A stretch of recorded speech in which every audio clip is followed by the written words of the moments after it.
ये देश ने देश का प्रधानमंत्री का चुनाव नहीं किया था। प्रधानमंत्री ने जब कहा कि मैं चौकीदार हूं, तो देश के करोड़ों आदमी चौकीदार पर मुहर लगा करके एक लाइन में खड़ा हो गए। मैं जज नहीं बन सकता। ये जज बनने की बात कर रहे हैं कि जज। प्रधानमंत्री जी विदेश में घूम रहे हैं, ड्रम बजा रहे हैं।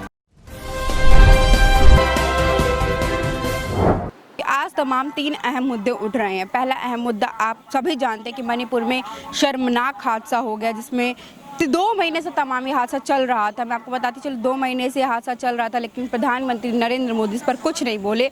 और जब ये वीडियो लीक हुआ, वीडियो वायरल हुआ, तब 36 सेकंड सिर्फ बोलते हैं, वाह प्रधानमंत्री जी वाह, यह आपका इंसाफ है। इससे पहले ओडिशा ट्रेन हादसा हुआ, उसमें भी प्रधानमंत्री मोदी चुप रहे। क्यों नहीं उस पर कार्यवाही की गई? ओडिशा हादसा में प्रधानमंत्री मोदी चुप।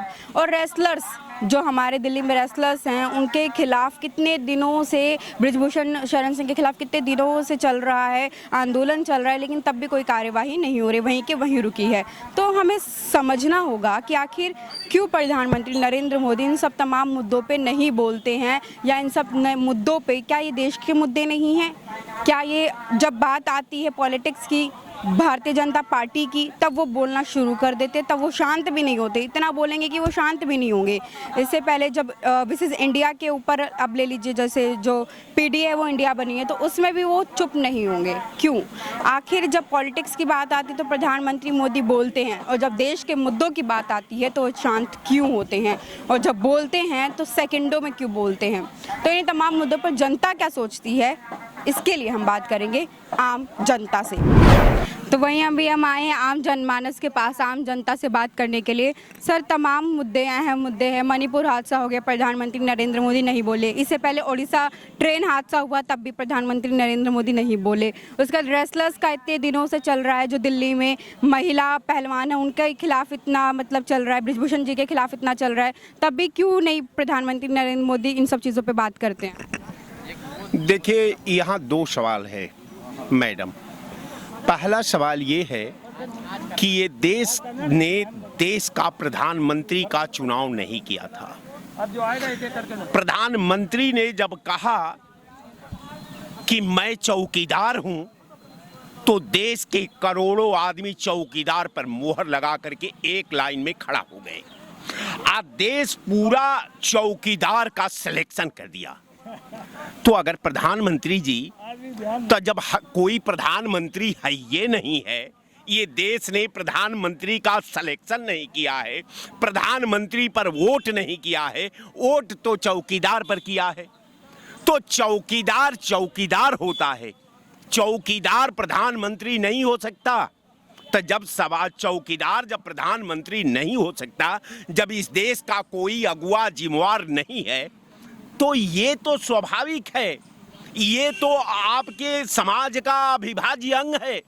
ये घटनाएं घटती रहेगी, निरंतर इस तरह की घटनाएं घटती रहेगी।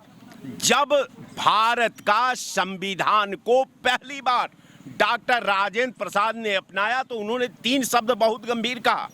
उन्होंने कहा कि यदि चुने गए लोग सक्षम, चरित्रवान, सत्यनिष्ठ हैं, तो दोषपूर्ण संविधान का भी सदुपयोग कर लेंगे, और यदि उनमें ये गुण नहीं है, तो ये देश और संविधान देश का सहायता नहीं कर सकता।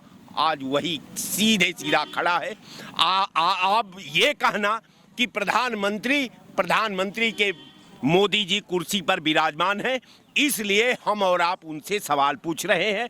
प्रधानमंत्री जी ने पहले ही देश को उन्होंने एक लाइन दिखा रखी थी कि मैं देश का प्रधानमंत्री नहीं, मैं हिंदुस्तान का प्रधानमंत्री नहीं, मैं देश का सेवक हूं और देश का चौकीदार हूं, और चौकीदार और सेवक को ये देश की जनता ने वोट दिया था।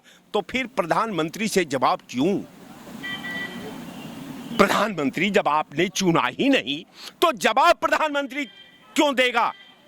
जब आप प्रधानमंत्री के नाम पर वोट होता, तो प्रधानमंत्री जरूर जवाब देता। जी बताइए।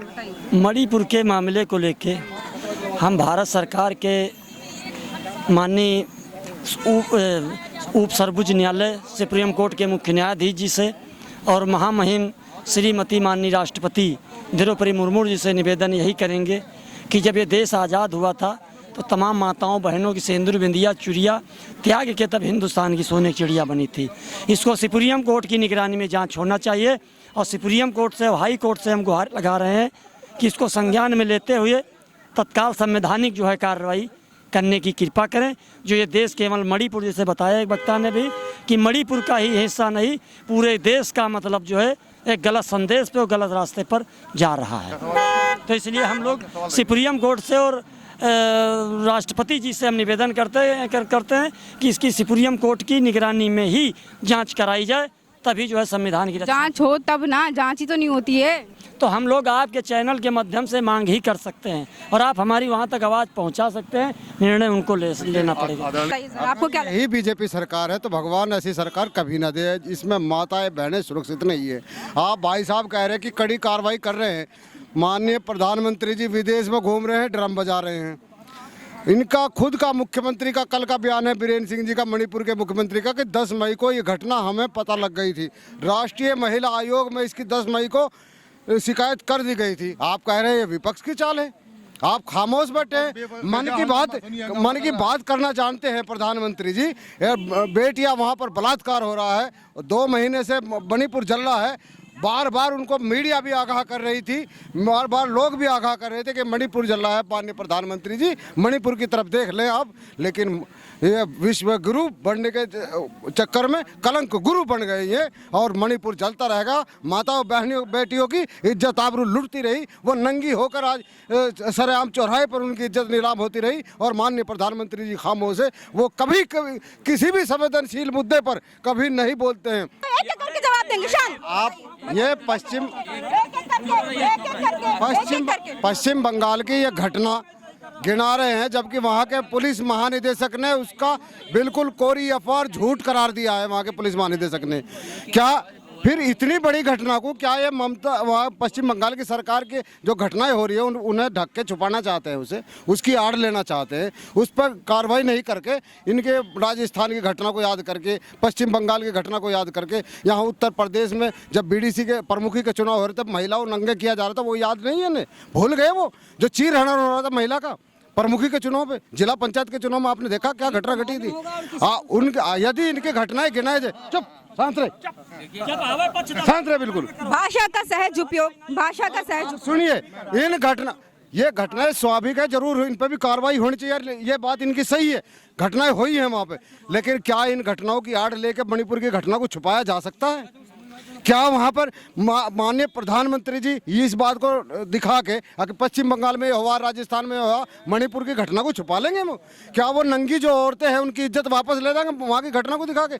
आपको अगर इतने संवेदनशील हैं तो पश्चिम बंगाल में भी कार्रवाई कीजिए। आप केंद्र में बैठे हैं, आप गृह मंत्री हैं, आप गृह विभाग से कार्रवाई कीजिए। अभी भाई साहब दिल्ली की घटना बता रहे थे, एक महिला को चाकुओं से गोद दिया, किसका प्रशासन है वहाँ पर? गृह मंत्री की जिम्मेदारी है वहाँ पर, वहाँ पुलिस कौन है वहाँ पर? आपने जैसे हमारे मित्र ने बोला कि ये घटना पश्चिम बंगाल की घटना इतनी निंदनीय घटना है जिसपे हमारा विपक्ष कोई सवाल नहीं उठाता। ये 36 लोगों को जो विपक्ष बना है, जिसका नेतृत्व आदरणीय राहुल गांधी जी कर रहे हैं। हमारे मोदी सरकार आने से आप देखें, चाहे महाराष्ट्र हो चाहे यूपी हो, जहाँ जहाँ हमारी सरकारें हैं, हमारा शासन प्रशासन टाइट है। और यहाँ 10 साल से आदरणीय योगी जी शासन कर रहे हैं, किसी परिंदा पर नहीं मार रहा है। अपराधी भूमिगत हो जा रहा है, अपराधी यहाँ से वो अपन नेपाल या हिंदुस्तान छोड़कर भाग जा रहा है। लोगों की विदेशों में मांग हो रही है कि आदरणीय योगी जी को मुख्यमंत्री चार्ज दिया जाए। हाँ, घटना हुई, इसकी हम लोग कड़ी निंदा करते हैं। महिलाएं हमारा, ये तो भाषा का गलत कर रहे हैं उनका, और मतलब जो भाषा भाई हमारे मित्र बोल रहे हैं ये गलत चीज़ है। और उनके हमारे पूरी सरकार, बीजेपी, हम लोग सब लोग जितने साथी हमारे बीजेपी के, सब इसकी कड़ी निंदा करते हैं, घोर निंदा करते हैं। लेकिन इस पर जो कार्रवाई होगी आपके माध्यम से चैनल नज़ीर हो रही है। आप सुनिए, बताइए, ये बताइए कब होगी कार्रवाई? 84 दिन से जल रहा है। कल वहाँ के खुद के इन्हीं का मुख्यमंत्री है, बीजेपी का, भारतीय जनता पार्टी का मुख्यमंत्री है, उसने खुद बताया कि ऐसी अनेकों घटनाएं हुई हैं और इस घटना को 10 तारीख को हमारे संज्ञान में आ गई थी। ये घटना 10 तारीख में राष्ट्रीय महिला आयोग दिल्ली में ये दर्ज हो चुकी थी 12 मई को। तो ये चुप है, क्या कार्रवाई हुई? आदरणीय हमारी बहन मायावती जी के साथ यही विपक्ष ने क्या किया था, उनके साथ गेस्ट हाउस कांड में एक महिला वो भी थी, उनका भी साथ क्या ये आप गवाह हैं? ये मीडिया आज मीडिया न होती वो जीवित न होती। ये बीजेपी हमारे बीजेपी सिपाही ने उनको जान पे खेल के बचाया था। कैसी बात बोल रही है तो वो आज ये 10 हो लिए और उन्हीं के साथ ये हाथ मिला लिए। ये मौका ये हमारे भी है। आदरणीय ब्रह्म ज्योति जी अगर स्वर्गीय ब्रह्म ज्योति न होते तो आज बहन जी हमारी जीवित न होती। इसलिए बहन जी को खुद मालूम है कि गुंडू सरकार थी उस समय। एक मिनट अब मैं इनसे सवाल कर ले 1 मिनट। हाँ बताइए सर। मैं मणिपुर के लिए जैसा कि भाई साहब ने बोल दिया, मैं शायद यही बोलना चाहता था कि देखिए हुआ क्या था कि 4 मई की घटना है और 10 मई को प्रधानमंत्री को पता चल रहा है। इन्होंने बात थोड़ी सी कंप्लीट नहीं की है, मैं उसी चीज़ को कंप्लीट कर रहा हूँ। कितने शर्म की बात है कि 79 डेज में आके देश का प्रधानमंत्री जनता के सामने ये कहता है कि जो है मैं बड़ा दुखी हूँ, जबकि 4 तारीख का ये किस्सा है। एक मिनट भैया बोलिए नहीं ना। 4 तारीख का ये किस्सा है, प्रधानमंत्री को 10 मई को इसकी सारी जानकारी हो गई थी और फिर ये कहता है देखिए दुष्टता देश के ऊपर आकर ये कहता है कि ये जनता का अपमान है। बताइए, काम तुम कर रहे हो, गुनाह तुम कर रहे हो, ये जनता का अपमान है। जनता दुखी, अरे जनता काहे को दुखी होगी? दुखी हो गए नरेंद्र मोदी तुम, जैसे ये बात 10 मई को पता चल गई थी और घटना 4 मई की थी और तुम तब तक खामोश रहे जब तक ये बात वायरल नहीं हुई वीडियो के माध्यम से। जो उस लड़की को, उन 2 लड़कियों के प्राइवेट पार्क पर हाथ को लगाते हुए वीडियो वायरल हुआ और जब सीजीआई ने इस बात का दबाव बनाया कि तुम अगर कार्रवाई नहीं करोगे तो हम कार्रवाई करेंगे, सुनिएगा मैम, उसके बाद ये बेशम प्रधानमंत्री जनता के सामने आया और देखिए फिर मैं रिपीट करता हूँ 4 तारीख की घटना, 10 तारीख को प्रधानमंत्री को पता चला और 79वें दिन पे आके देश के पटल पर आके कहता है ये जनता नाराज है, ये जनता का अपमान है, ये जनता बड़े अफसोस में। कितनी शर्मनाक बात है। गलती तुम करो और देश की जनता को इल्ज़ाम दे दो, ये तो नहीं चलेगा मैम। ये बताइए हमारे यहाँ जो कानून है रेप के लिए है और रेप के बाद उसका वीडियो भी वायरल कर, इन सब सजाओं के लिए पास्को है और जितने भी लोग अब तक पकड़े गए हैं उनको अरेस्ट करके पास्को के तहत बंद कर देना चाहिए और उन पे क्या धाराएं लगी हैं ये भी अभी तक नहीं पता चला। वो पकड़े गए हैं ये पता चला है। मैं कहता हूँ जल्द से जल्द जितने भी अपराधी हैं उन पे पास्को लगाते हुए उन्हें तुरंत जेल पे बंद किया जाए और सख्त से सख्त सजा फांसी ही होनी चाहिए, उसके अलावा कुछ नहीं। देखिए कोई भी व्यक्ति चाहे जो हो, मैं किसी के बारे में जज नहीं बन सकता। ये जज बनने की बात कर रहे हैं कि जज वाली बात कर रहे हैं। जज ये ना हो सकते, हम नहीं सोचते। जज होता है जब प्रोसीडिंग पूरी होगी, जज के सामने केस जाएगा, वो सुनेगा, उसमें सजा देगा। बिना एविडेंस लिए सजा तो नहीं होगी। तो आप वो बात करते हैं कि फांसी हो जाए, ये हो जाए, वो हो जाए, बिना कोई भी। आप एक तरफ बात करते हैं कि नियम कानून का पालन किया जाए, दूसरी तरफ आप बात करते हैं कि नियम कानून तोड़कर फांसी दे दी जाए। ये कौन सा आपका जो है अभिव्यक्ति है? ये कौन? ब्रिजभूषण के बारे में आप हमसे बात, हमने धक्का मुक्की नहीं, धक्का मुक्की नहीं, शांति से फिर मैं कहती हूँ एक बार में सुन लिया कीजिए। हाँ एक करके बात करिए, एक बात करिए। हाँ बताइए। कर गया था मैं इतना तेज जला हुआ हूँ जब इन्होंने कहा कि वो नाबालिग पर होता है पास्को। इसका मतलब जो है जो नाबालिग से ऊपर हो जाए, 18 साल की हो जाए, 20 साल की हो जाए, उनका बलात्कार जायज है क्या? उनका बलात्कार जायज है क्या मैम? जो अगर नाबालिग है, 1 मिनट, जो नाबालिग है आप कह रहे हो उस पर पास्को लगता है, ठीक है, तो इसका मतलब 18 साल 20 साल की लड़कियों का रेप होना चाहिए, उनका रेप होना चाहिए। और मैं ब्रजभूषण के बारे में इनसे सवाल करता हूँ, जिनके बाद मैं ब्रजभूषण के बारे में सवाल करता हूँ। ये भाई साहब तो हमसे लड़ रहे हैं, इनसे जवाब ले लीजिए। ब्रजभूषण का कब होगा? ले लीजिए मैम। देखिए इस समय आपने क्वेश्चन उठाया है, अगर आप बोलेंगे आम तो इमली की बात करेंगे विपक्ष को तो मुद्दा चाहिए। हमने बोला मणिपुर की घटना, मैं आपसे फिर आपके माध्यम रिपीट कर रहा हूँ, बहुत बड़ी निंदनीय है। ये अब ब्रिजभूषण का मामला मैं आप क्या उसको सुप्रीम कोर्ट में चल रहा है ना, उसमें हम आप बहस नहीं कर सकते। जो न्यायपालिका में होता है उसमें हम आप बहस नहीं कर सकते। वो न्यायपालिका की कार्रवाई कर रही है, पहली बात। उसके बाद मणिपुर घटना पाई। अब मणिपुर पर सब्जेक्ट आपका है ना आज का, तो अब मणिपुर की घटना ना आपने की, हमने की। जो दोषी होंगे उन पे नजीर कार्रवाई होगी। आपके माध्यम से बता रहा हूँ, आदरणीय मोदी जी, आदरणीय अमित शाह हमारे गृह मंत्री जी, आपने ऐसा गृह मंत्री मैंने अपने जीवन काल में आज तक नहीं देखा, इतना सख्त कार्रवाई करने वाले हमारे आदरणीय अमित शाह जी। और देखिएगा आप, ये नजीर होगी अपराधियों के लिए, अपराधी हाथ तबाह मचाएंगे, विपक्ष देखेगा। हाँ, लेकिन हम लोग निर्दोष पे कार्रवाई नहीं करेंगे, हमें टाइम पे कर दीजिए। हम ऐसा नहीं बोले इनके कहने फड़फड़ाने से कि जो बोल देंगे भाई, इनको तो माइक मिल जाए, फड़फड़ा तो कर दिया। जो दोषी है उन पे सख्त कार्रवाई करेंगे हमारा। और ये पसंद नहीं है। एक सेकंड का काम है। आपने कहा कि ब्रजभूषण के उसमें जांच हो रही है, जब किसी गरीब मजदूर पर मुकदमा पुलिस करते तो उन्हें ठाका गिरफ्तार पकड़ के अंदर कर दे, वो कहाँ कानून, वो क्यों ये दोहराई क्यों है इस कानून में? वही 5 बार के MP हैं, सांसद हैं, ये कार्रवाई तो प्रोटोकॉल होता है। आप हमारे मित्र को समझाइए, प्रोटोकॉल होता है तो आम आदमी प्रोटोकॉल क्यों भाई? उन्हें जब सुप्रीम कोर्ट उस पर कार्रवाई कर रहा है तो उसमें मैं और आप नहीं बोल सकते हैं। आप कोर्ट के माध्यम से, हमारी सरकार संविधान पे चलती है, हम लोग गुंडागर्दी नहीं करते, ये गुंडू सरकार नहीं है। आदरणीय मोदी जी, आदरणीय योगी जी की सरकार है और ये 2024 में हम फुल बहुमत से आ रहे हैं। देखिएगा आदरणीय मोदी जी का जब प्रचंड बहुमत से आ जाएंगे, कोई नहीं है टक्कर में, कहाँ पड़े चक्कर में। आदरणीय 100% आएगी बीजेपी सर,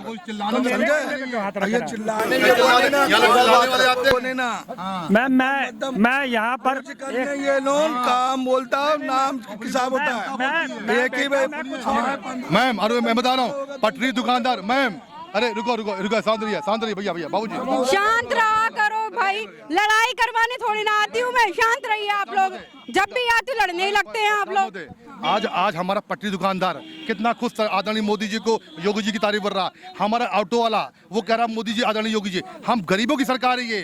ये जो गरीब है, कुचले हैं, उनकी सरकार है। सबका साथ, सबका विश्वास, सबका साथ सरकार है। अगर हम इतना अच्छा काम नहीं करते, सबके लिए निंदनीय एक है। अब ये लोग उसका मुद्दा बना लिए हैं, हिंदू मुसलमान का मुद्दा बना लिए हैं, जातीय जनगणना का मुद्दा बना लिए हैं, विकास का मुद्दा कोई नहीं सोचता है। गरीबों के लिए वो झोला टांगे घूम रहा, उसके लिए कोई नहीं सोचता है। मणिपुर में आग लगाया गया, बीजेपी के ऊपर सीट ठीकरा फोड़ दिया गया। सपा शासन काल में 2014 से 15 कितनी घटना हुई, 2002 से 2017 तक कितनी घटना हुई उत्तर प्रदेश के अंदर, इसका जवाब कुछ दिन पहले सीएम योगी आदित्यनाथ का हमसे, हमारे माध्यम से 6 साल का रिपोर्ट कार्ड मांगा गया था। 2002 से 2017 तक मुख्यमंत्रियों का रिपोर्ट कार्ड दिखाएं, कितना पैसा खर्च हुआ मुख्यमंत्री योगी आदित्यनाथ जी रिपोर्ट देंगे। पहली बात, कितना घटना हुआ इस पे कोई विचार विमर्श नहीं किया। मणिपुर घटना या पश्चिम बंगाल का घटना या उत्तर प्रदेश से 29 राज्य 8 केंद्र शासित प्रदेश की घटना एक तरीके से मानना चाहिए।